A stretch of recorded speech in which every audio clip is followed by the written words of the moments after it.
힘드네요. 자, 봅시다. 우리가 경제 지문을 하나 빼고 거의 다 했지? 하나 남았었던 것 같은데. 오, 나이스.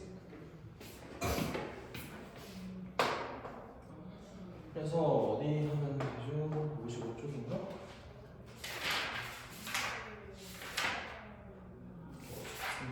55쪽 하면 되겠네요.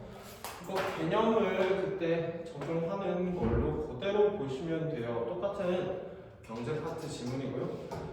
당연히 별로 안 좋아하겠지만 경제 좋아하니? 네. 나는 이 대한민국 교육에서 가장 마음에 안 드는 건 경제를 빨리 알려줬어야 돼, 고등학교 때. 그래서 나 괜히 벌어서 쓸데없는 하지도 못하는 주식해가지고 돈 다 날려먹고. 고등학교 때 경제를 되게 중요하게 배워야 된다고. 어우, 속 터져. 자, 여기서는 뭐가 나와 있냐면요. 손익분기점 판매량이라 그래서 아마 다른이 정도면 손익분기점에 대해서는 들어봤을 거야. 일상생활에서도 굉장히 많이 쓰는 표현이지. 그 이번에 아바타가 손익분기점이 엄청나게 높이 잡혀 있어가지고 손익분기점이 3조인가 그랬었단 말이야. 아바타 2가. 그냥 전부 다 CG 처리되어 있는 거라서 영화를 엄청 비싸게 만들어서 많이 봐줘야지. 그게 뭐 5까지 제작이 예고가 돼 있다대. 그래서 2에서 망하면 더 이상 아바타는 볼 수 없다. 그래서 제임슨 카메론이 협박을 했다고 관객들한테. 안 보면 님들 다음 거 못 보고 꼭 봐주셔야 돼요.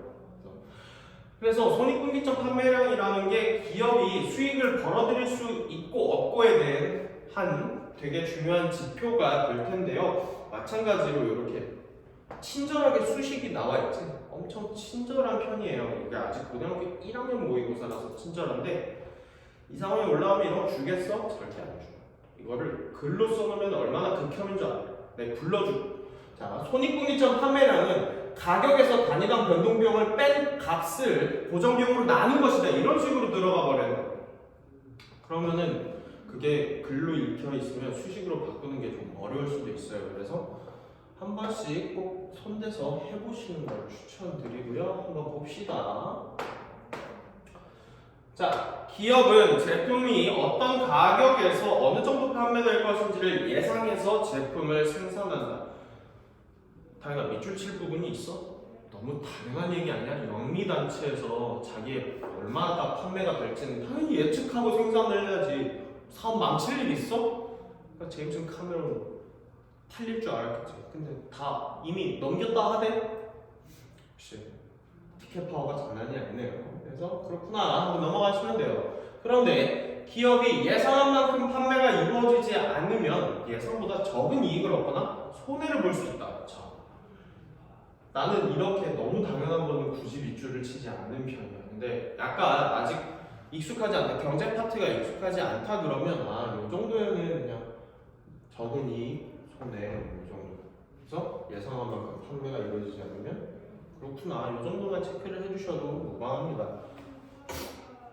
따라서 기업은 자신들이 제품을 최소한 어느 정도 판매를 해야 손해를 피할 수 있는지를 분석해야 한다. 자, 여기다가 한 밑줄 쳐줄게요. 왜냐면 이게 들어가 있어서 기업은 자신들이 제품을 최소한 어느 정도 판매해야 손해를 피할 수 있는지를 분석.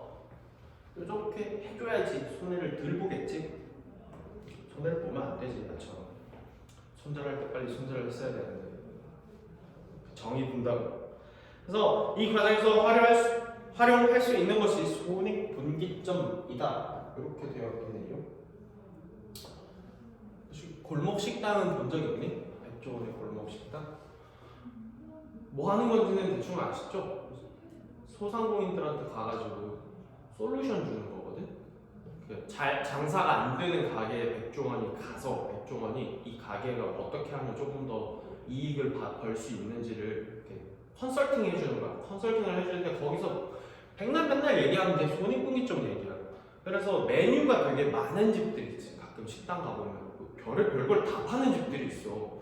여기서 대체 돈가스를 왜? 뭐 이런 데가 있단 말이야. 그런 데 가면 백종원 항상 얘기해. 메뉴 줄여라. 왜? 메뉴를 줄여야지 안 팔려도 기본적으로 재료는 있어야 될 거 아니야. 그래서 재료를 계속 들여와야 되기 때문에 그 가격조차도 아깝다라는 거지. 그래서 메뉴 줄여라. 이쪽은 맨날 하는 얘기가 이런 거예요. 손익분기점 계산해주고. 그래서 손익분기점은 기업계 수익과 비용이 일치하는 지점을 얘기한다. 손익분기점에 대한 설명이 이렇게 나와 있으니까요. 밑줄을 쳐준 거예요. 정의가 나와 있으면 웬만하면 밑줄 쳐주는 게 좋습니다. 그리고 손익분기점 또 나왔지? 그래서 손익분기점이 메인 포인트가 되겠구나를 이 정도에서 캐치를 해주시고 바로 이제 써주시면 돼요.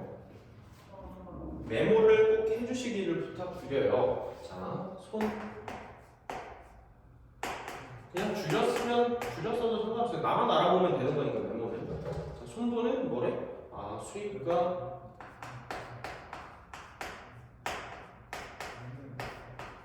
비용이 같아지는 지점이구나. 이렇게 메모 하나 해주시고 이해하기 위해서는 기업의 수익과 비용의 개념을 알아야 된다라고 친절하게 나 개념 이제 얘기할 거야 라고 던져줘요. 지문에서. 자, 기업의 수익은 제품 가격과 판매량의 곱이래. 하나씩 써주시면 됩니다. 수익은 가격과 판매량의 곱 곱하기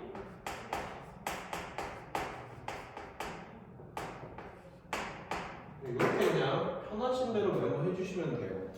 자, 비용은 고정 비용과 변동 비용을 합한 금액이다. 비용이라는 것은 곱이가 있고 플러스 변비.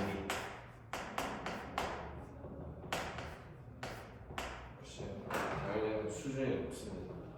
변비에서 빵 터지는 드림바 친구들 많이 다루거든요. 그래서 변비하는 거 되게 좋아하고. 자, 여튼 변비를 합한 금액이다. 이때 수익에서 비용을 빼면 기업의 이익이 되는데, 이익은 그러면 뭐다? 수익에서 비용을 빼는. 근데 1학년 문제여서 되게 엄청 당연하고 그렇게 될 수밖에 없는 것들을 말로 그냥 풀어놓은 거여서 연습한다 생각하고 이렇게 메모를 하나씩만 해주세요. 넘어갈게요. 그러므로 손익분기점은 수익과 비용이 같아지는 지점의 판매량으로 나타낼 수 있고 이 판매량을 손익분기점 판매량이라고 하는데 손익분기점 판매량은 아래와 같이 산출한다라고 친절하게 수식이 나와 있는데요. 이런 수식은 엄청 자주 등장할 거예요. 왜냐하면 비례반비례 부문이랑 같은 거거든요. 이게. 그래서 뭐 하나 체크를 해볼 만한 거는 딱히 요 정도까지 하면 되겠네요. 밑으로 내려가서 계속 봅시다. 여기에 고정비용에 대한 설명이 있네요. 생산량이나 판매량에 따라 변하지 않는 비용인데 대표적인 게 뭐가 있지? 치킨집을 만약에 내가 창업을 한다라고 하면은 내가 그냥 동네 내 이름 내고 장윤우 치킨 이런 거 안 하면 BBQ든 BHC나 프랜차이즈 가맹비가 따로 나간다. 그래서 그런 비용은 내가 닭을 많이 팔든 적게 팔든 고정적으로 지출이 돼야 되는 거고 마찬가지로 이렇게 학원을 운영을 한다라고 했을 때 이 학원이 맛을 건 아니잖아. 물론 학원은 맞은 거긴 한데 이 건물주는 아니잖아. 마스정 선생님께서 건물주는 아니다 보니까 매달 다달이 나가는 월세가 대표적인 고정비용으로 들어가요. 아니면 조금 큰 시설을 운영한다라고 하면 거기에 들어가는 기계 설비들 있지? 그런 것들도 고정비용이 들어가요. 많이 만들든 적게 만들든 기계가 있어야 만들 거 아니야. 그래서 그러한 것들이 고정비용이라고 생각을 해주시면 되고요. 나와 있네요. 설비 투자비 그리고 임대료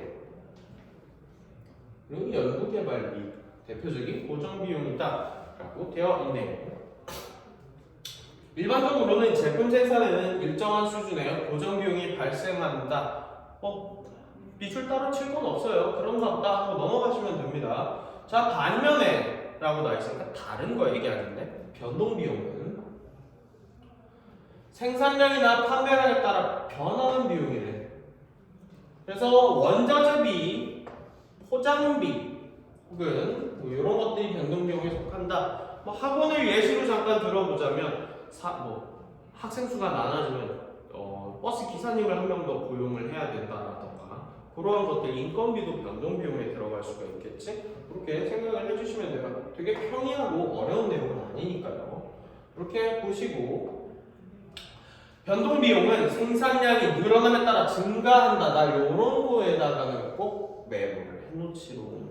왜냐? 비례 반비례 구문이라서 문제에서 꼭 물어봐요. 옆에다가 따로 빼서 쓸게요. 자, 변비는 안 웃네. 그렇지. 수준이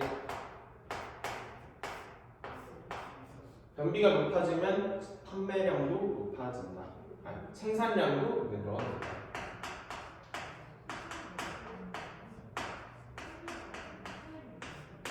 비례하는 거죠.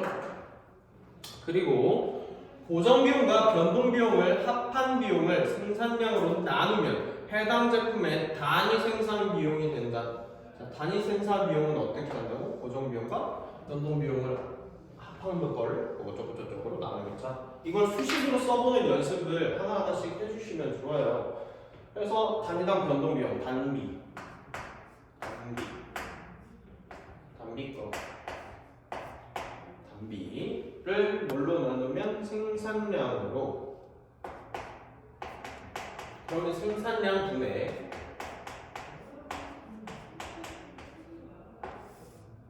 또 뭘 고정비용과 변동비용을 합한 비용 고비 플러스 변비. 이렇게 하면은 단위당 생산 비용이 나온다고 되어 있네요. 마찬가지로 고정비용과 변동비용을 각각 생산량으로 나누면 해당 제품의 단위당 고정비용, 단위당 변동비용이 된다. 이게 무슨 말인가 하니?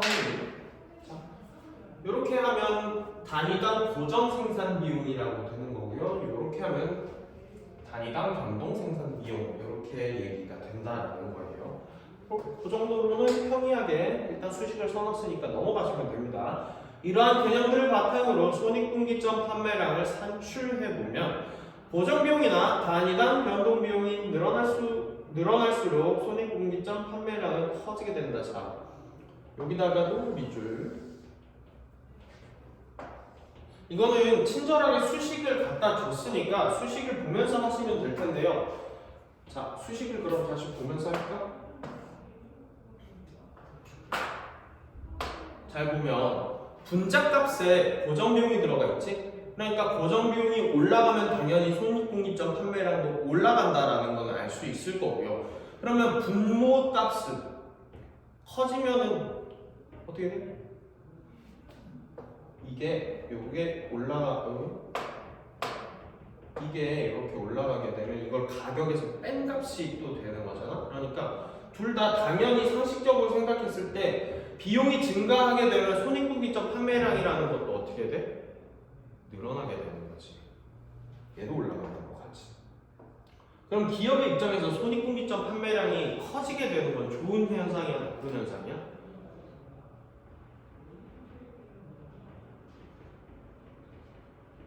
자, 이거 메모해 놓은 거 보시면 돼요. 수익에서 비용이랑 같아지는 지점이 손익분기점 판매량이다라고 했잖아요. 자, 그러면 내가 50만큼을 팔아야지 딱 수익과 비용이 같아지는 손익분기점이다 했으면, 그러면 40만큼 팔게 되면은 손해를 보는 거지. 그런데 이 손익분기점 판매량이 50보다 많이 팔게 되면 70을 팔았다. 그럼 20만큼 발생하는 이익이 내 거가 되는 거지. 그래서 기업의 입장에서는 이 손익분기점 판매량이라는 것 자체가 낮게 설정이 돼야지 좋은 거지. 더 간편하게 생각을 하시면 생산하는 데나 드는 비용이 올라가거나 고정비용, 임대료가 올라가게 되면 내가 돈을 많이 벌 수 있겠어? 적게 벌겠어? 기업의 입장에서 비용이 많이 들어간다라는 건 돈이 많이 들어간다라는 거예요. 뭔가를 할 때 내 돈이 더 많이 투입된다라는 거거든. 근데 기업은 영리단체이기 때문에 자신의 돈은 최대한 세이브를 하는 거를 목표로 하는 거지. 그래서 이렇게 올라가면 기업 입장에서는 손해. 최대한 이 손익분기점을 낮게 떨어뜨리는 방법을 써야지 이익이 될 거 아니야. 그래서 영화를 만들어도 CG 같은 거를 많이 집어넣게 되면 그 손익분기점이 빡세지는 거고, CG가 안 들어가고 진짜 간단한데 어떤 영화 보면 혹시 굿윌 헌팅이라는 영화는 본 적 몇 개군요. 아니면 베리드라는 영화가 있어요. 베리드가 뭐냐면 생매장 당한 사람인데 그 영화는 처음부터 끝까지 그 사람 한 명한테 관짝 속에서 카메라가 찍히고 있는 거야. 2시간 동안. 그러면은 돈이 많이 들어갈까 적게 들어갈까 영화를 찍는데 돈이 별로 안 들어가겠지. 그러면 손익분기점 판매량도 비용이 떨어지니까 같이 떨어지는 거야. 조금만 사람들이 그 영화를 봐줘도 나는 돈을 벌 수 있다라는 거거든. 그래서 그런 얘기를 하는 거고요. 이해되는 거 맞죠? 이해되는 눈빛을 보내줘. 그리고 약간 아직은 잘 모르겠어요. 아 재미없는데 빨리 수업이나 진행하자. 뻔한 얘기를 자꾸 하고 있어. 이런 눈빛이가 아직 감을 잡을 수가 없네요. 자 계속 합시다. 자 여기에서 고정비용 어쩌고 저쩌고 해가지고 어디까지 했니? 어디까지 했죠? 여기 있다. 고정비용이나 판매량 커지게 된다는 거. 어떤 기업이 생산한 제품의 고정비용을 2만원, 단위당 변동비용은 100원, 제품 가격은 500원이라고 가정을 해보재. 근데 친절하게 이렇게 수식을 갖다 줬네. 그래서 손익분기점 판매량은 50단위이다. 즉 기업이 이 제품을 50단위 판매했을 때 수익과 비용이 같다. 그러므로 제품을 50단위보다 많이 판매한다면 기업은 이익을 얻을 수 있을 것이다. 방금 했던 얘기랑 똑같죠? 손익분기점 판매량보다 내가 많이 팔아야 됩니다. 넘어가세요. 기업의 손익분기점 분석이 유효하기 위해서는 자 비용 구조를 정확하게 파악해야 한다. 자 당연하지 않겠니? 수식을 보시면 비용이 2개가 들어가 있기 때문에 이거를 내가 제대로 파악을 못한다면 내 정확한 손익분기점 판매량을 산출을 해낼 수가 없기 때문에 얼마만큼 팔아야 이익이 되고 손해가 되는지 가늠이 안 되고 장사 되겠어. 그 정도 능력 없으면 그 사업 때려치우라 그래. 집안 말아먹는 사람이야. 우리 아빠가 이런 식으로 사업을 하다 조져먹어가지고 갑갑합니다.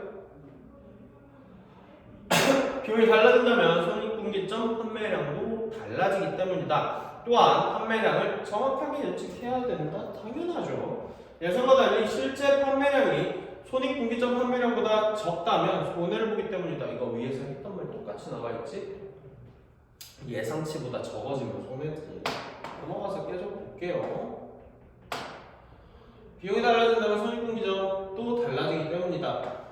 이건 우리가 적어놨어. 비용이 달라지면 손익분기점 판매량도 달라. 이거는 적어놓기도 했고요. 수식에 그대로 적혀져 있었지. 수식에서 위아래 화살표로 해놨었습니다. 자 또한 판매량을 정확히 예측해야 된다. 손해를 보기 때문이다. 기업은 손익분기점 분석을 통해서 제품 판매 성과에 대한 평가, 적정한 생산 방법 결정 등 의사결정에 필요한 자료를 얻을 수 있다. 당연한 얘기죠. 넘어갈게요. 문제 바로 풀어봅시다. 내용일치 문제네요. 기업은 판매량을 예상하여 생산량을 결정한다. 당연한 얘기 아닌가요? 처음에 나와 있었고요. 제시문에도. 변동비용은 생산량이 늘어남에 따라 감소한다 라고 되어 있는데 우리가 적어놓은 게 여기 비례분을 보시면 변동비용이 늘어나면 생산량도 늘어난다. 이거 비례지 반비례 감소한다라고 되어 있으면 이건 반비례 구문이죠. 그래서 이게 감소가 아니라 증가한다 이렇게 들어가 있어야 돼요. 답은 쉽게 찾을 수 있을 거예요. 답은 이거 2번 골라주시면 되겠고요. 손익분기점 분석을 위해서는 비용 구조를 파악해야 한다. 이건 지문에 그대로 적혀 있었어요. 맞죠? 단위당 고정비용은 고정비용을 생산량으로 나눈 값이다. 이렇게 하면은 단위당 고정비용 나온다라고 했죠. 그래서 이렇게 보시면 되겠고요. 기업은 제품 판매 성과를 알기 위해 손익분기점을 활용할 수 있다. 기업은 손익분기점 분석을 통해 제품 판매 성과에 대한 평가 그대로 적혀 있네요. 보시고 넘어가 주시면 되겠네요. 간단한 문제였고요. 여기서 음식 냄새가 이렇게 나지? 떡국 냄새가 나요. 혹시 떡국 먹어요? 약간 개콘데. 이 문제가 질문이 좀 많이 들어왔던 문제가 되겠어요. 그래서 조금 천천히 뜯어볼 텐데요. 문과 친구들이 이런 그래프만 나오면 이제 멘탈이 무너지기 시작한다고. 이게 뭐야 하면서 하지만 우리는 국어 과목이라는 걸 절대 잊어서는 안 돼요. 글씨만 보면 돼요. 자, A가 친절하게 수익이라는 걸 알려줬고요. B가 친절하게 비용이라는 걸 알려줬네요. 자, 그리고 그냥 바로 문제 풀어보면서 적용시켜보면 됩니다. A, 가격과 판매량을 곱한 금액이다. 자, 수익이라고 되어 있네. 수익은 가격과 판매량을 곱한 금액이다. 적어놨네요. 맞고요. B, 단위당 변동 비용을 합한 금액이다. 자, 비용이라고 그랬는데 비용은 고정 비용에다 변동 비용을 합한 금액이었지. 단위당 변동 비용을 전부 다 합하면 뭐가 나오겠어? 다현아? 변동 비용이 나오겠죠. 그래서 이거는 변동 비용을 얘기하는 거라서 답은 2번으로 그대로 골라주시면 돼요. 근데 나머지 것들도 한번 같이 보고 갑시다. 이 문제가 좀 어려워하는 친구들이 있었어서. 자, C. 판매량과 관계없이 지출되는 고정 비용이다. 맞는지 틀린지 보면 돼. 자, C가 어딨어? 여기 있네. 그런데 판매량은 X축에 나와 있는데 이거 지금 몇 개 팔았냐? 못 팔았지. 못 팔았는데 아까 이 비용이 C축에 있는 거 보이시죠? 그러니까 안 팔았는데도 비용이 나간다라는 거야. 판매량과는 관계없이 나가는 비용은 아까 뭐? 임대료, 고정 비용 맞지? 그래서 생산량이 올라가면 변동 비용이 올라가서 이거는 변하지만 고정 비용은 절대 변하지 않아요. 그래서 맞는 말이 되겠어요. 자, 수익과 비용이 일치하는 손익분기점 판매량이다. 자, 이렇게 돼 있으면 그래프를 조금 친숙하게 보는 연습을 하는 것도 좋은 방법이에요. 싫겠지만. 싫지? 자, 봐봐. 여기 만나고 있지, 점으로. A와 B가 점으로 만나고 있어요. 그러면 같아지는 지점이라고 할 수 있죠. 근데 적혀져 있어. 손익분기점은 수익과 비용이 같아지는 지점이다 라고 내가 메모를 따로 빼놓은 이유가 있다고. 그래서 D가 손익분기점 판매량이 되겠죠. 그래서 이게 맞는 거예요. A와 B의 차이만큼 이익이 되는 판매량이다. 그래서 A가 여기 있고요. B가 여기 있는데, 자, 수익은 어떻게 된다고? 이익은 수익에서 비용을 뺀 값이다 라고 되어 있죠. 그래서 A축은 수익축이니까 수익축에 있는 거에서 비용축에 있는 스몰 b를 빼면은 요만큼이 내가 벌어가는 이익이 되겠죠. 그래서 이게 맞는 말이에요. 이해됐지? 어렵지 않죠? 아, 다현아, 자신감 있게 대답해줘. 쌤 좌밥인데요? 딱 이렇게 해달라고. 좌밥인데요? 이 정도면 서울대 의대 가겠는데요? 이 정도 해주려고 해줘. 나도 서울대 의대 보내고 싶다고. 보내줘? 됐습니다. 그래서 11번 봅시다. 보기의 상황에서 기업이 취할 수 있는 대응으로 가장 적절한 것은 어떤 상황인지 파악을 해줘야 되겠죠. 손익분기점 판매량은 80개래. 그런데 최근 조사를 다시 했더니 예상해봤더니 제품은 70개만 판매될 거. 자, 이러면 어떻게 되죠? 기업 입장에서 손해 나는 거지. 지금 손해 보는 상황이죠. 가장 기업들이 손해를 볼 때 취하는 액션 중에 하나가 뭐야? 인건비를 줄여버리지. 그래서 지금도 대량 해고가 나는 거는 기업 상황이 그만큼 안 좋기 때문에 이런 걸 분석했는데, 손익분기점 판매량보다 안 나오면 대량 해고를 시켜가지고 변동비용을 줄여버린다고. 그래서 비용을 줄이는 방식으로 대응을 하는데,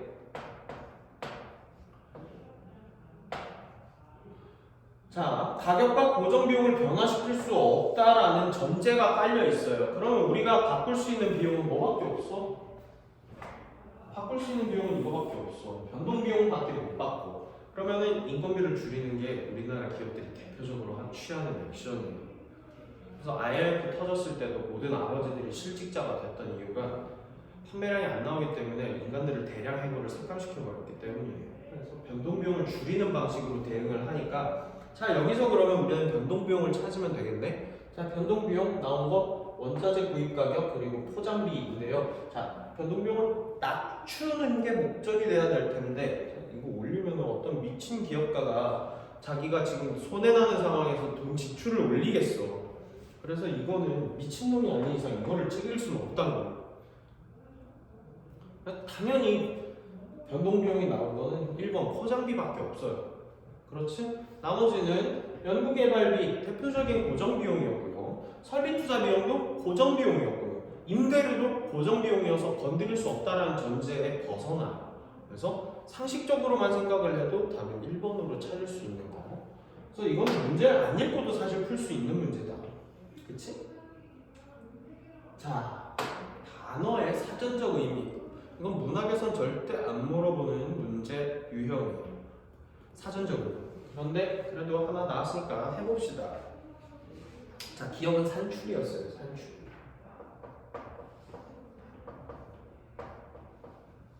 기억은 산출이었는데 얘들아 이 산자가 무슨 산자일까? 한자어라. 계산할 산자야. 계산할 산자. 근데 나보고도 계산할 산자 너 그렇게 잘난 척 해놨으니까 써봐. 그러면 나 못 써. 그냥 보면은 아 계산할 산자구나 대충 감은 잡을 수 있다고 생긴 거를 보면. 그런데 뒤에 나와 있는 출자 정도는 인간이면은 이 정도는 알지. 날출이겠지. 일출할 때 출 그렇게 쓰죠. 이렇게 쓰는 건 날출자.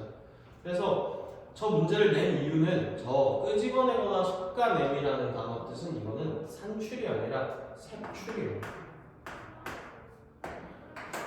이 안에 스파이가 있다는 게 내 결론이다. 색출해. 그래서 혹시 영화 신세계나 타짜 본 적 있나요? 신세계는 뭐 하는 내용이죠? 깡패들 영화잖아. 이정재랑 황정민이 나와. 이정재가 경찰에 스파이였던 거지. 근데 잠입 수사 중 이정재의 아내로 손지호가 나와요. 그 손지호가 진짜 끈앞풀이었던 거예요. 그래서 경찰이 이중 끈앞풀을 시켜놓은 거를 황정민이 발견하고 손지호를 드럼통에다 넣어가지고 이정재를 이렇게 불어. 어떻게 생각해? 이게 그러니까 이정재가 손을 벌벌 떨면서 어쩔 수 없이 자기 아내한테 총을 쏘는 거예요. 잘 시멘트로 덮어서 저 바닷가에 잘 매장을 시켜주는 그러한 아름다운 내용이 신세계에 들어가 있었다는 거. 저거는 색출이고요. 자, 니은은 뭔지 보면 발생이라고 나와 있을 거예요. 어떤 일이나 사물이 생겨나 발생의 뜻은 맞죠? 그래서 요거는 맞는 거. 그리고 조건이나 전제를 세우 요건 가정이라고 나와 있으니까 맞는 거. 그리고 리을은 유효일 거예요. 그래서 유효라서 효과가 있음. 이 결혼 무효야 무효. 반대말이 유효지. 이 결혼 유효야 유효.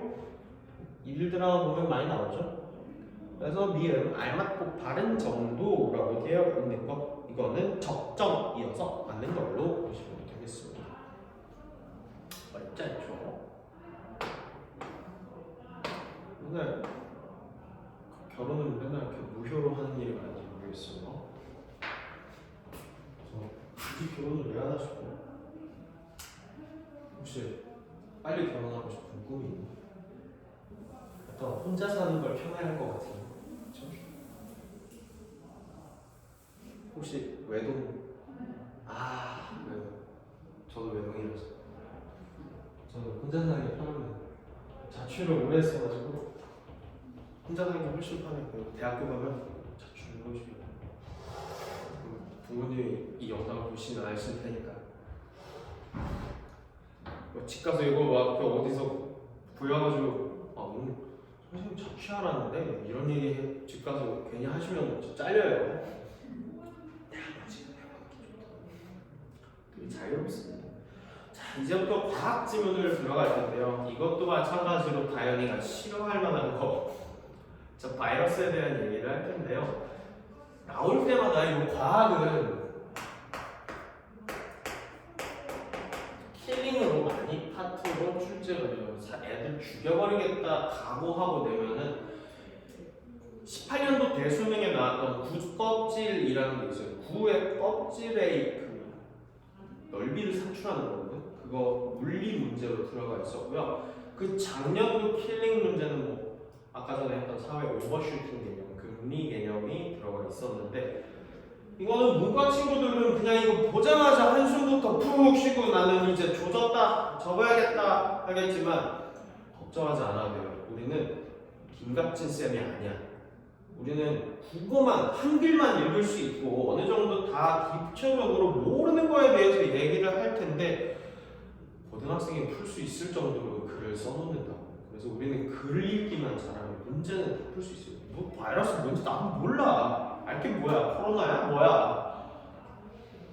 그래서 그렇게 보시면 되고요. 좀 팁을 드리자면 개념어들이 엄청 많이 등장을 해요. 이과놈들의 특징이야. 모르는 걸 모르는 말로 설명을 모르게 한다고.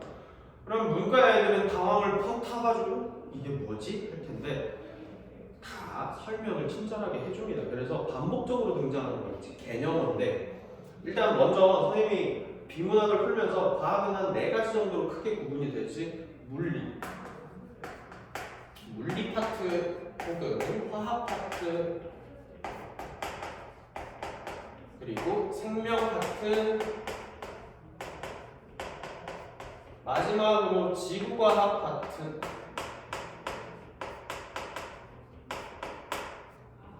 이렇게 크게 4가지로 나눠지죠. 그래서 내가 지금까지 공부하면서 어느 정도 팁을 얻은 거는 자 물리랑 화학 파트는 뭐가 많이 등장을 하냐면요. 수식이나 우리 아까 경제 파트 있던 거 있지? 수식이 많이 등장을 하거나 비례반비례 부분 이런 게 많이 등장해요.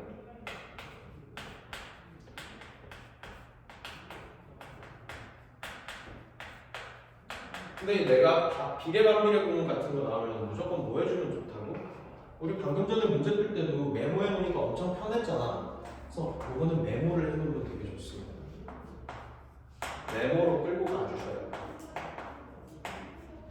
그리고 메모가 시간이 많이 들린다고 생각을 할 텐데 지금 고1편 모의고사 기준에선 지문의 길이가 길지 않아요. 그래서 한 번에 쭉 읽더라도 읽히는 정도로 구성이 되어 있지만 그때 얘기했듯이 한번 보여줬었죠? 두 바닥 전부 다 과학 지문으로 채워져 있었던 거. 그런 거 나도 완전 그냥 싹 문과충이랍니다. 읽다 보면 현타가 와. 내가 이걸 지금 왜 읽고 있는 거죠? 그리고 막 딴 생각이 자꾸 끝나고 치킨을 양념치킨을 먹을까? 비비큐일까? 아 황홀 땡기는가? 이런 생각이 자꾸 잡생각이 나. 그래서 메모랑 밑줄 치고 동그라미 치는 게 그런 거를 방지해주는 효과도 있어요. 지문에서 자꾸 집중력이 흐려질 때 계속 밑줄 치고 손을 움직여주면 지문에서 그래도 집중력이 벗어나는 걸 저지해줄 수가 있다. 그래서 메모로 또 마찬가지로 꼭 해주시길 바라고요. 자, 생명과학 특은 개 같은 게 얘는 개념어가 더럽게 많이 나와요. 진짜. 지금 보면은 모르는 걸 모르는 말로 설명되어 있는 게 엄청나게 많아요. 개념어가 오지게 많아요. 박테리오파지 알게 뭐야? 숙주? 이것도 제대로 뭐 과학시험인 사고를 많이 풍부하게 해본 사람 아니면 숙주가 뭔지 알 수 없어. 먹는 숙주는 알지. 문과들은 꼭 신숙주? 뭐 이지랄한다고. 그래서 개념어가 많이 나와요. 많이.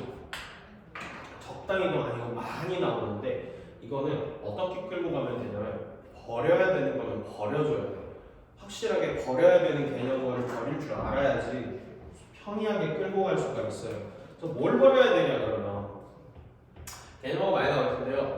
일단 문제 출제자의 생각으로 한번 해보죠. 출제자가 개념어를 첫 문단에서 한 8개를 이렇게 던져줄 때가 있어. 그러면 애들 보고 막 뜨악 해가지고 이거 접어야 되겠다 하고 막 못 풀겠어요 넘어갈래요 하는데 그럴 필요 없어요. 뒤에 내 단락을 한번 쭉 봐. 거기서 반복적으로 나오는 것만 중요한 거야. 그래서 반복되는 거 혹은 정의를 내려주는 게 있어요. 뭐뭐란 뭐뭐이다 라고 정의를 내려주는 순간 요거는 중요한 개념어가 되니까 그런 거 외의 것들은 버려버려도 상관이 없습니다. 그래서 이렇게 문제를 볼 때, 지문을 볼 때 이렇게 보지 말고 한번 쭉 보는 거야. 한번 바이러스란 생균학적 초음파 박테리오파지 꼬리섬유 구성 꼬리 박테리오파지 박테리오파지구나. 이렇게 한번 쭉 본 다음에 이렇게 들어가서 이렇게 봐도 상관없다고. 그래서 조금 그림을 넓게 잡는 거를 추천드려요. 그리고 이거는 뭐 꼭 비문학에서만 국한되는 게 아니라 사실 모든 과목 마찬가지야. 내가 탐구의 신이었거든 고등학교 때. 난 사탐에서 100점 아래로 떨어져 본 적이 없어. 난 사탐은 뭐 무조건 올백이었어. 모의고사거든. 그래서 내가 공부하는 방법은 어떤 식으로 공부를 했냐면, 다현이가 문과를 갈 거라 그래서 조금 얘기를 해드리자면 갈래를 잡으세요. 비문학도 마찬가지인데 시험 보기 직전에 이제 어느 정도 기본적으로 공부가 끝나 있으면 그 시험 전날 같은 데 있지. 1하고 대단원 이렇게 잡아놓고 1단원에 뭐 그다음에 세부 내용은 그때는 안 써. 그리고 소주제를 이렇게 잡아놓고 나중에 이렇게 빈 곳을 채워가는 식으로 구체적인 공부를 하는 게 훨씬 마지막에 시험 볼 때는 중요해. 그리고 요 단원명 같은 거 있지. 그리고 핵심 문제라 그래서 교과서 옆에 요만하게 나오는 쉬운 문제들 있어요. 그거를 뭘로 내요? 서술형으로 오지게 됩니다. 특히 형성평가 1번 해석 아주 간단한 개념들이 나와 있는데 왜 서술형은 어렵게 낼 수가 없어. 애들한테 논술형, 서술형을 어렵게 낼 수가 없어. 그러니까 개념어가 들어가 있는 형성평가 1번에 들어가 있는 것들이지, 그런 것들 위주로 서술형을 공부를 해주시면 되고요. 이런 구체적으로 자세한 세세한 내용들은 선지로 구성이 되게 되는 거야. 그래서 꼭 단락이나 맥락을 크게 잡고 가주시는 게 중요해요. 그래서 약간 마인드맵 그리듯이 나무로 막 마인드맵 그리는 거 있지? 그런 식으로 공부를 해주시는 걸 부탁드리고요. 이것도 마찬가지로 한번 같이 봅시다. 그리고 마지막으로 지구과학인데 이거 진짜 개노답입니다. 이거는 진짜 어쩔 수 없는 개노답이야. 이 천체가 많이 나오거든요. 행성의 움직임 이런 것들을 지구과학에서 나온다고. 뭐 쉐페이드 변광선이라든가 혹은 국껍질이라기보다는 뭐 지구 지름, 지구의 지구의 넓이 구하고 지구 공전궤도, 별의 겉보기 단계, 뭐 1단계는 뭐 밝기가 얼마큼 이런 것들이 나오는 게 천체 지구과학 같은데요. 뭐 얘기를 조금만 더 하자면 당연히 이 중에서 제일 싫어하는 건 과학 전체가 다 싫겠지만 이제 비문학을 공부할 때도 말랑말랑한 사회나 인문 이쪽을 하는 것보다는 자기가 제일 싫어하는 거를 연습을 하는 게 공부의 기초예요. 그래서 자주자주 보면은 그래도 눈에 익는 단어들이 있을 테니까 웬만하면 과학이나 기술 지문 같은 거 있지? 그런 것들 많이 봐주시면 좋습니다. 자, 이 정도만 얘기를 하고요. 하나만 더 얘기하자면, 그리고 과학 지문 특 과정 엄청나게 많아요. 과정. 첫 시간에 비문학 첫 시간에 얘기를 했을 텐데요. 비문학은 논리적인 구조로 되어 있기 때문에 과정이 엄청 많이 나와요. 뭐가 일어나는 과정이라든지 형성되는 과정, 혹은 어떤 식으로 번식 과정이 여기 나오게 될 거고, 양과 림. 그래서 이렇게 과정이 엄청나게 많이 나올 텐데요.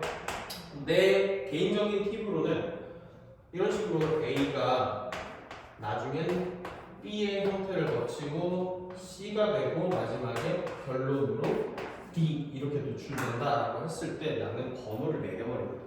순서에 번호를 매기고 있죠.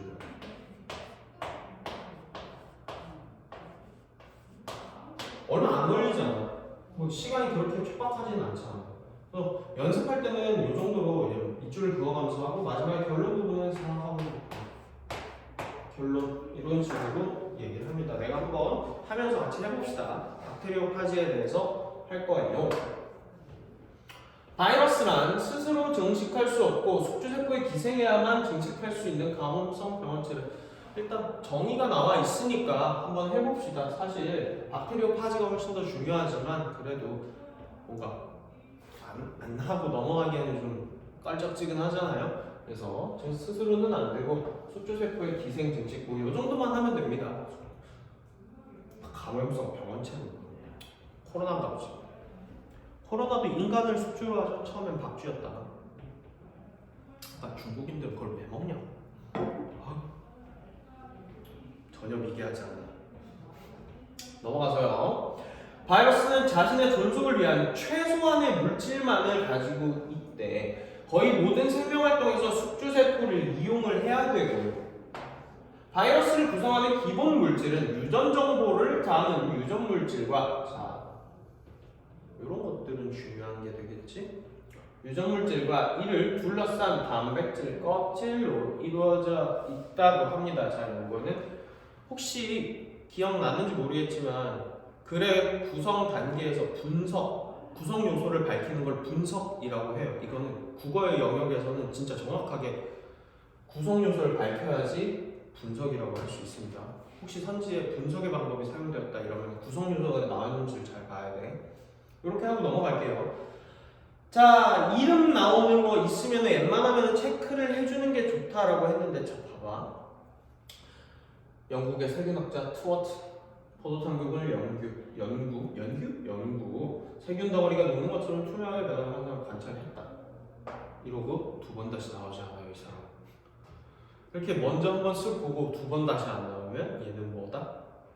족밥이에요. 버리시면 돼요. 없는 놈이야, 그냥 관찰했다라는 게 중요해? 아니면 뭔가 좀 더 한 내용이 나와줘야 중요한 걸 거 아니야? 그런데 데렐은 한번 봅시다. 1917년 프랑스에서 활동하던 데렐은 불렀대. 아, 그럼 이 인간은 뭔가를 했잖아, 그래. 그래서 이 정도에다가만 체크를 해주면 돼요. 그래서 읽어보자면 이질 연구하던 중 환자의 분변, 응가에 이질균을 녹이는 바이러스 물질이 포함되어 있는 것을 발견했답니다. 그래서 참 쉬운 직업은 아니에요, 의사도. 혹시 의사 시켜주면 할 수 있어? 다현아, 내가 의사를 시켜줄게. 너 의사해. 너 의사 할 의향이 있나요? 솔직히 뭐 성형외과, 피부과 정도는 의사는 큰 뜻이 없나요? 나도 의사는 못할 거거든. 가끔 다큐 같은 걸 보는데 세브란스 병원에 3일, 다큐 3일 이런 거 하면 3일 동안 그 사람들이 움직이는 모습을 촬영을 담잖아. 아니 너무 힘들 것 같은 거야. 잠도 제대로 못 자는데다가 수술 들어가면 4시간 동안 그 피 보고 있어야 되고, 그리고 의대 가면 시체 해부하고 이래야 되잖아. 나 그것도 너무 끔찍하고, 응급실에 실려오는 환자들이 멀쩡한 상태로 저 아파요 하고 저렇게 여기가 아파요 이러지 않는다고. 다리 한짝이 잘려서 오거나 그런 사람들을 다 내가 치료를 해야 될 거 아니야. 나는 그걸 보는 그 피에 대한 그게 좀 있어가지고 생각보다 개쫄봅니다. 겁이 개 많아요. 무서워. 실화리. 그리고 막 똥 만져야 되는데 별로잖아. 분변을 막 뒤져가지고 갑자기 쌉소리를 했는데. 그래서 봅시다. 박테리오파즈는 바이러스의 일종인데, 그래서 박테리오파즈가 이렇게 따옴표 안에 들어가 있기 때문에 개념어라는 거. 그래서 네모를 박스를 쳐주고요. 얘도 바이러스의 일종이구나. 그리고 뜻은 세균을 잡아먹는구나. 그래서 박테리오파즈는 세균을 잡아먹어요. 그래서 이 박테리오파즈에 대한 나노 기술로 이렇게 만들어서 세균 파괴하는 연구를 실제로 진행을 하고 있어요. 그래서 넘어가서 봅시다. 자, 박테리오파즈는, 자, 내가 여기서부터는 조금 다른, 지금까지 했던 거랑 조금 다른 식으로 분석을 해볼게. 이렇게 분석이 나와 있잖아. 구성 요소를 밝혀놨잖아. 그러면 머리와 꼬리 섬유로 구성되어 있다 이런 식으로 나왔으면, 자, 이제부터 뭐가 나올까? 얘네들을 설명을 하나하나씩 해줄 거란 말이야. 그래서 미리 찍고 가는 거야. 자, 머리는 가면처럼 길쭉한 꼬리 밑에는 갈고리뼈의 섬유가 붙어 있대. 머리에는 핵심이라고 할 수 있는 유전 물질이 담겨져 있고, 자, 꼬리는 나왔고요. 어쩌고저쩌고 해가지고 박테리오파즈는 꼬리 섬유가 이런 식으로 하나하나씩 역할을 설명을 해준단 말이지. 그래서 이렇게 큰 갈래를 아까 전에 했던 것처럼 잡아놓고 이제 세세하게 들어가서 보는 거야. 머리는 다면체로 이루어져 있다. 이런 거 알 필요 없어요. 그러면 다면체겠지.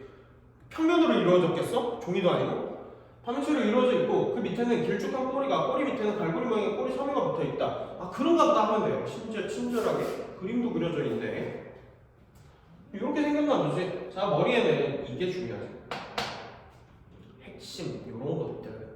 그래서 중요한 건 박테리오파지의 핵심이라고 할 수 있는 유전 물질이 있다.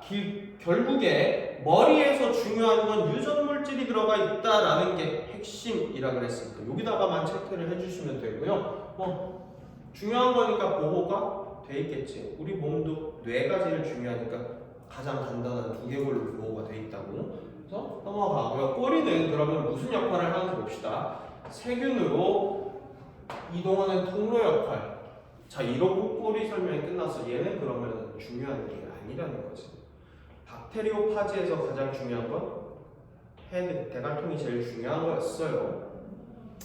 그러면 꼬리 섬유는 세균에 단단히 달라붙는 기능을 한다. 아 얘도 뭐 그냥 단단히 달라붙는 기능을 한다. 꼬리 섬유. 이 정도로 보시면 되겠네요. 자 그리고 세균을 이용한다는 아까 위에서 나왔다 보니까 반복된 거는 체크를 안 할게요. 넘어가서요. 세균을 만나면 자 우선 이런 표지어가 있지. 자 그럼 여기서부터는 뭔 얘기를 할 거야? 여기서부터 여기까지는 과정을 가보겠지.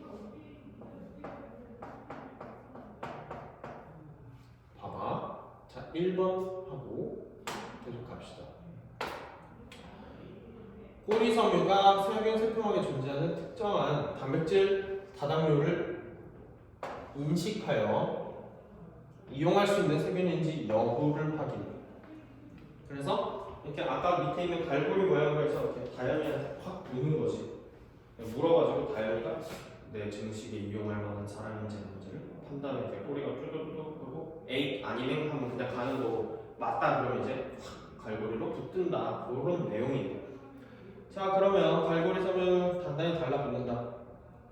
그러면 1번은 여부 확인 정도에서 그치는 거고요. 자 여기서부터 2번이겠네요. 가능할 세균일 경우 단단히 달라붙는다. 2번.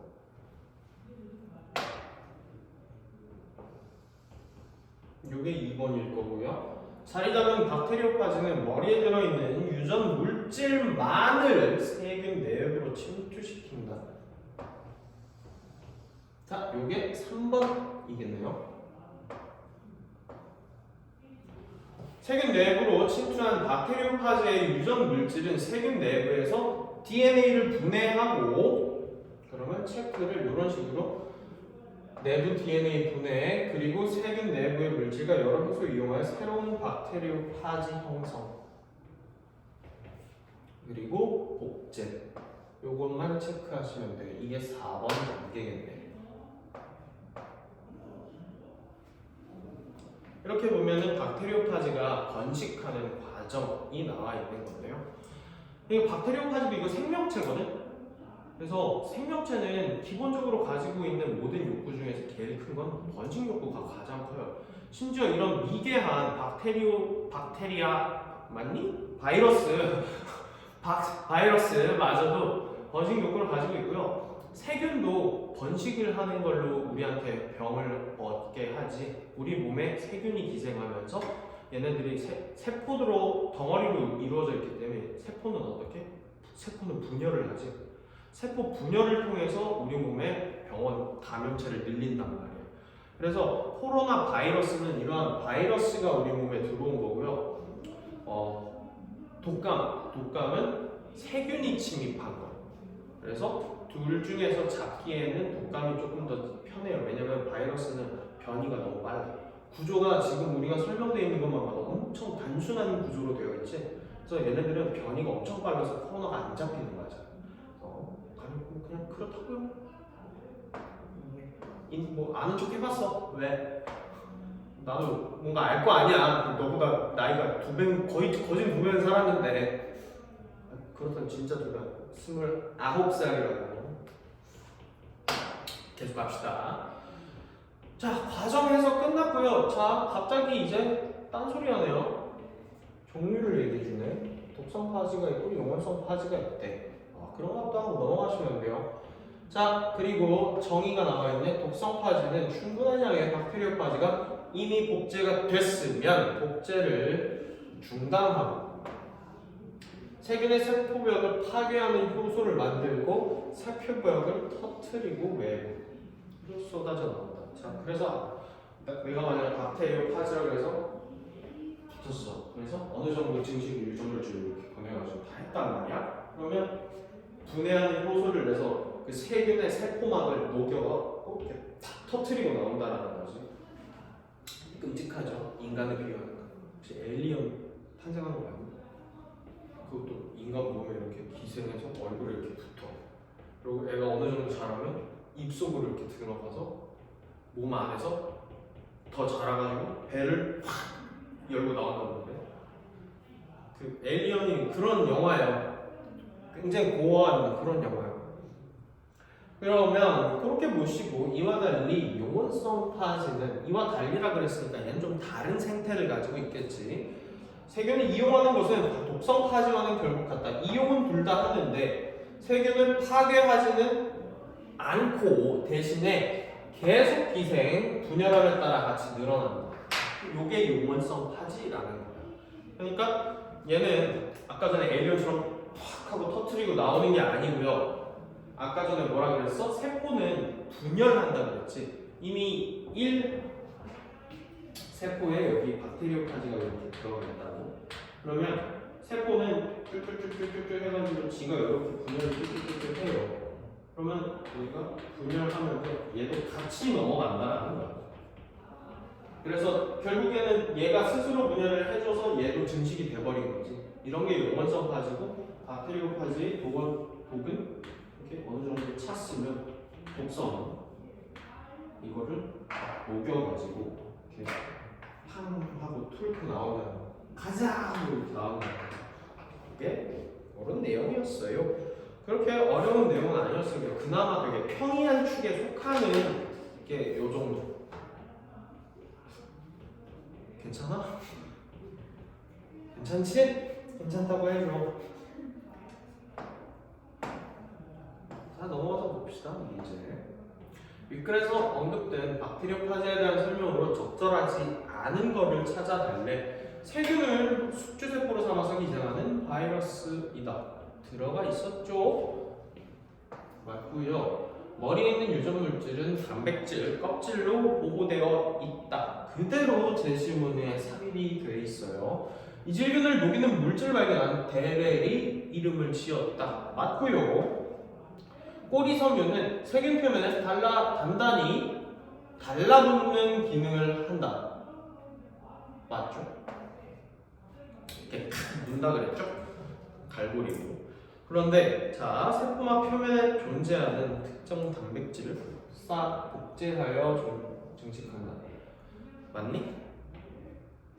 내 말투를 듣고 아니라는 걸 대충 짐작은 잡았겠지만, 자, 유전 물질을 복제하죠. 특정 단백질을 복제하는 거는 뭐 감싸는 정도였고요. 그리고 세포막 표면이 아니야. 안으로 이미 침투했잖아. 세포 안쪽이죠. 그래서 답이 될 수 없습니다. 답은 5번이에요. 그래서 답은 이렇게. 자, 귀여운 그림이 나와 있네요. 이 정도면 귀엽지 않나요? 자, 우리는 단계를 아까 전에 1번부터 체크를 해왔기 때문에 확인을 하기가 되게 용이할 수 있다.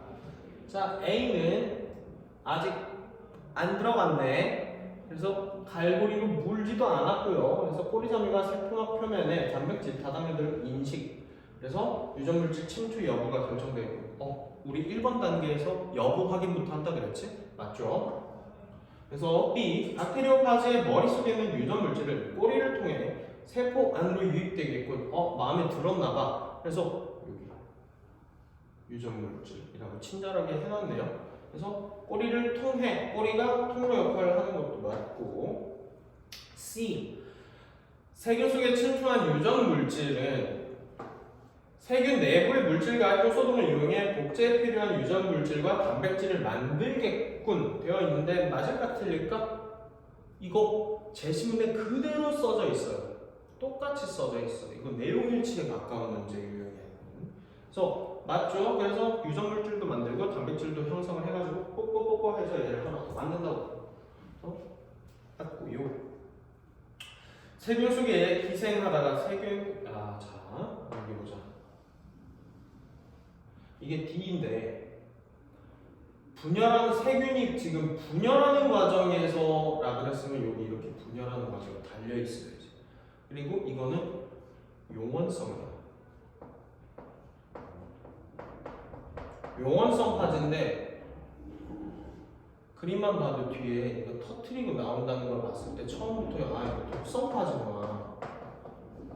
그래서 갑자기 독성 파지 얘기를 하는데 용원성 얘기를 하니까 얘는 틀린 게 되겠지? 그래서 내용을 해석 안 하고도 보시면 바로 틀렸습니다. 얘는. 그래서 마지막 거 복제된 박테리오파즈가 세포 밖으로 터져나오는 거거든요. 독성 파지 증식. 자, 이거는 맞는 말이죠? 제시문에 그대로 들어가 있는 맞는 말이었어요. 넘어가서 볼게요. 마지막 문제. 자, 요게 조금 풀어볼 만한 문제예요. 과학자들이 단백질과 DNA 중 어떤 것이 생명 정보를 지닌 유전 물질에 대한 답을 얻지 못했을 당시 이렇게 상황 파악해 주시고 이름 제껴버리셔도 상관없어요. 실험이 나올 거고 유전 물질이 무엇인지를 발표낼 때 먼저 생명체의 DNA에는 인이라는 게 필수로 들어가 있대. 우리 이런 거 보고서 자꾸 주기율표를 떠올리면 조지는 거야. 인이 몇 번째더라 이런 거 할 필요 없어. 그냥 글씨만 읽으면 돼요. 단백질에는 황이라는 게 들어가 있구나. 차관에서 박테리오파즈의 DNA의 인과 단백질의 황을 그 인과 황을 각각 방사성 동위원소 뭔지 몰라도 돼요. 지적 호기심이 풍부하면 방사성 동위원소가 뭐지? 그럼 갑진쌤한테 물어보세요. 몰라도 되는 거예요. 내가 바보처럼 보일 수도 있는데 나도 알아. 방사성 동위원소가 뭔지 알아. 순아 그럼 넘어가서 계속 봅시다. 몰라도 되는 거예요. 그래서 이거를 인 32와 황 35S로 대체했대. 그래서 이걸 바꿨대.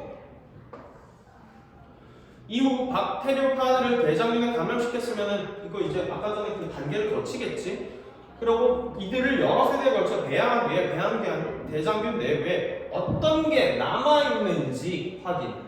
그러면은 DNA가 남아있으면 DNA가 유전물질이고 단백질이 남아있으면 단백질인 황이 남아있어요. DNA가 유전물질이면 인이 남아있을 거고요. 단백질이 유전물질이면 황이 남아있겠지. 왜냐면 여러 세대에 거친다라고 했으니까. 근데 유전물질은 지금 우리 몸속에는 오스트랄로피테쿠스의 유전물질이 그대로 남아있다고. 우리 조상의 유전물질. 내가 아빠를 닮은 이유도 그 유전물질을 그대로 갖다 놨기 때문이에요. 슬픈 내용은 담고 싶지 않았는데 너무 좋아하는데 여튼 빨리 볼게요. 자, 대장균 내부에는 결과적으로 황은 없고 인만 관찰되었겠군. 그러니까 DNA만 관찰되었다, 유전물질만 관찰되었다. 맞는 말이고요. 유전물질 많은 세균 안으로 들여보낸다는 것을 이용했죠. 그래서 남아있는 것을 찾는 거였으니까. 맞는데 여기서 함정은 1번, 이거 기억 때문에 함정이에요. 자, DNA 구조와 복제 과정을 알고 있었기 때문에 가능한 실험이었다? 이거 알면은 실험 뭐하러 해? DNA에 대해서 그렇게 해박한 지식을 갖고 있을 정도의 과학 기술이 됐으면 이런 거 할 필요가 없는 거지. 지금은 유전 물질이 단백질인지 DNA인지 알 수가 없었기 때문에 한 건데 DNA 자체를 알았다라는 건 이미 할 이유가 없는 거예요, 이 실험을. 그래서 이거 제껴버리시고요. 이거는 아예 말이 안 되는 거예요. 그래서 답은 3번 이렇게 골라주시면 되겠어요. 그리고 마지막에 문제가 사전적 의미 문제가 붙어 있는데요. 답은 이거 그냥 바로 보시면 알 거예요. 동일한이어서 이거는 따로 해설은 안 하고 한 번씩 넣어보시면 다 될 겁니다. 알겠죠? 자, 그러면 뒤에 있는 거 실린더 문제가 나와 있고요. 60쪽이랑 63쪽 한번 읽어보시고 풀어오시는 거 숙제로 할게요. 그리고 당연히 같이 볼 거야.